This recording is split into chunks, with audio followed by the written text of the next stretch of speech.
আসসালামু আলাইকুম everyone, welcome back to my channel. আজকে আমি সহজ উপাদানে কিভাবে চিকেন রোস্ট রান্না করে দেখাবো, ভিডিওটা না টেনে সম্পূর্ণ দেখবেন। আমি এখানে ব্রয়লার মুরগি নিয়েছি 8 পিসের মতো রান, আর ধুয়ে কেটে নিয়ে মাঝখানে আমি একটু কেচে নিয়েছি। এখন এখানে আমি ভালোভাবে মশলা দিয়ে মাখিয়ে নিব। প্রথমে দিয়ে দিলাম এখানে 1 চামচ আদা রসুনের পেস্ট, আধা চামচ জিরার গুঁড়া, স্বাদ মতো লবণ, আর আধা ধনিয়া গুঁড়া, আর আধা চামচের থেকে একটু কম মরিচ নিয়েছি। এখন আমি সবগুলো উপাদান মিক্স করে নিব। ভালোভাবে মিক্স করে আমি প্রায় 10 মিনিটের মতন রেখেছিলাম।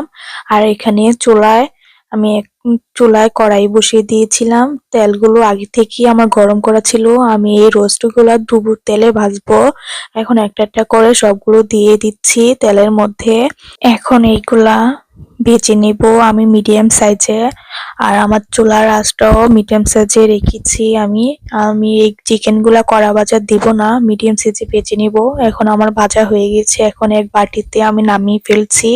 এরকম করে আমি সবগুলো ভেজে নিব একইভাবে। ভিডিও তো দেখানোর জন্য আবারও ভেজে দেখাচ্ছিলাম। পরবর্তীতে আমার সবগুলো ভাজা হয়ে গিয়েছে। এখন আমি একটা বাটিতে নামিয়ে ফেলেছি সবগুলো। আর আমি চুলায় একটা কড়াই বসিয়েছিলাম।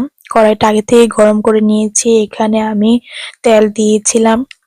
আর এখানে তেলটা গরম হওয়ার পরে আমি 2টা পেঁয়াজ দিয়েছিলাম কাটা ঝুরি ঝুরি করে, আর একটা আমি টমেটো কেটে দিয়েছিলাম। আর 3-4টার মতো কাঁচামরিচ কেটে দিয়েছিলাম। আর এখানে 2টা তেজপাতা, 2 পিসের মতো গরম মশলা, এলাচ, লং এইগুলো দিয়েছিলাম। এখন ভালোভাবে একটু ভেজে নিব লাল হওয়ার আগ পর্যন্ত। এখন আমার এটা ভেজে নেওয়া হয়ে গিয়েছে। আমি পুরোপুরি ভেজে নিব না। আর এখানে আদা রসুন আর পেঁয়াজের পেস্ট আমি দিয়ে ফেলেছি। এখন একটু ভেজে নেব এর মধ্যে ভালোভাবে। আমার ভেজে নেওয়া হয়ে গিয়েছে। এর মধ্যে আমি 2.5 গ্রামের মতো টক দই ইউজ করেছিলাম। এখন আমি ভালোভাবে একটু ভেজে নিব হালকা। এর মধ্যে আমি মশলা দিয়ে দিব। 1 চামচ জিরার গুঁড়া, 1 চামচ মরিচ, 1 চামচ ধনিয়ার গুঁড়া, স্বাদ মতো লবণ দিয়েছিলাম। আর এখানে 2 চামচের মতো রোস্টের মশলা দিয়েছিলাম, রাঁধুনি। আমি সবসময় যে তরকারি রান্না করি না কেন আমি রাঁধুনি মশলাটা ইউজ করি সবসময়। তো এখানে দিয়েছিলাম। আর মশলাটা ভালোভাবে কষানোর জন্য আমি অল্প পরিমাণ পানি দিয়েছিলাম। এখন ভালোভাবে মশলাটা রান্না করে নিব। আমার প্রায় রান্না করা হয়ে গিয়েছে মশলাটা। দেখেন কত সুন্দর হয়েছে, একটু নেড়ে চেড়ে দেখাচ্ছি আপনাদের। দেখেন আমার মশলাটা প্রায় রান্না করা হয়ে গিয়েছে। এখন আমি এর মধ্যে 3 চামচের মতো চিনি অ্যাড করব আমার তরকারিটা স্বাদ বাড়ানোর জন্য। আপনারা চাইলে এই চিনিটা নাও ইউজ করতে পারেন।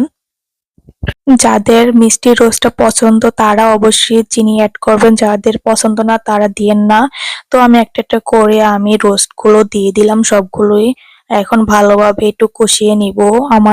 আমার রোস্ট গুলা কষানো হয়ে গিয়েছে। এখন এর মধ্যে আমি তরল দুধটা ইউজ করব। এটা কিন্তু ঠান্ডা না, আমি আগে থেকে জাল করে নিয়েছিলাম। পরে ওইগুলাই আমি এখানে অ্যাড করেছি। কুসুম গরম যেটা বলে ওইগুলা দিয়েছিলাম, কোনো প্রকার পানি ইউজ করি নাই। এখন রান্না করা আগ পর্যন্ত একটু অপেক্ষা করব। কিছুক্ষণ পরে আসলাম, এসে দেখেন আমার প্রায় হয়ে গিয়েছে। আর কিছুক্ষণ ওয়েট করব। আমি একটু নেড়ে চেড়ে দেখাচ্ছি আপনাদের।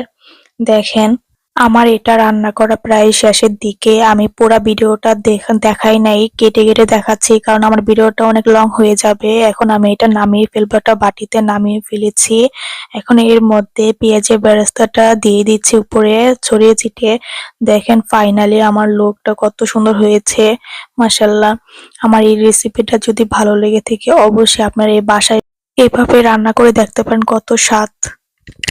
আমার ভিডিওটা এই পর্যন্ত। পরবর্তী ভিডিও পেতে অবশ্যই লাইক সাবস্ক্রাইব করে পাশে থাকা বেল বাটনটা বাজিয়ে দিবেন। আল্লাহ হাফেজ।